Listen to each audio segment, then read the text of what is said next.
Alright guys, a quick one. Here, I'll detail how to lock notes on iPhone iOS 26. So if at the end of this you found this upon informative, please don't forget to like and then subscribe. Now to lock the Notes app, all you simply need to do is go ahead and open the Notes application. Go ahead and open the note you want to lock. Once you open it, go ahead and click on the three dots at top right. Then locate and click on lock at the top right.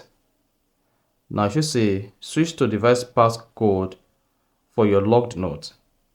So you can use iPhone passcode or choose not now. If you choose not now, you'll be prompted to set your note password. Go ahead and set your note password. Click on OK. Then you should see enable Face ID for this account locked note. Turn on Face ID.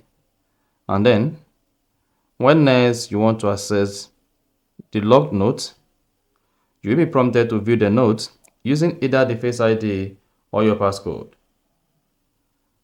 And then you are good. So that's exactly how to lock note on iPhone iOS 26. So if you found this upon informative, please don't forget to like and then subscribe.